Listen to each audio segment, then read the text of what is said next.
پیغمبر علیه الصلاۃ والسلام فرمایي وای که د الله رب العالمین نه بغیر بل چاته سجده لګول جایز وای نو ما به ښځو ته امر کړی چې خپلو خاوندانو ته سجدې لګولې وي.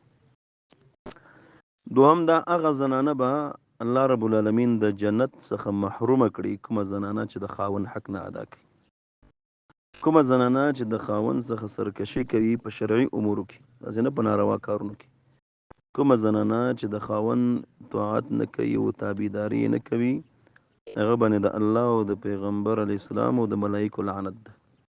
حدیث کې راځي وایي کله چې یو خاوند د زنانه نه خفه شي وایي یو هوره د یو ملائکه ده هغه وایي دی زنانه ته غږ کوي چې هلاکه شي تباه شي دا خو د یو څو ورځو میلمه ده تا سره او دا بیرته موږ ته را روان ده تا دی الله هلاکه تباه او برباد کې د خاوند خیال وساته.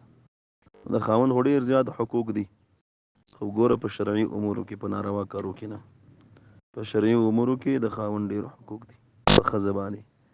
او بل حدیث کې راځي زنانه په اسانۍ باندې جنت ته ځي د نارینه نه. او کله چې زنانه د خاوند خدمت وکړي او خاوند ورنه راضي او د الله حق ادا کړي او په شرعي امورو کې نو په دغه صورت کې وایي زنانه ته الله وایي چې د جنت 8 دروازې دي چې په هره دروازه داخله شه.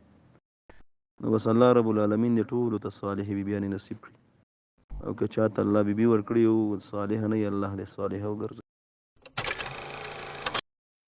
ملګرو په دې هیله چې ټول به روغ او جوړ اوسئ.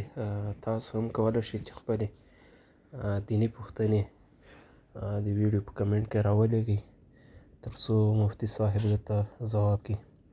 ملګرو زموږ دا پوسټونه تر نور ملګرو د ثواب په نیت شیر کوئ تر څو هر یو مسلمان د دې هر یو مسلې خبر او پوه شي. السلام علیکم.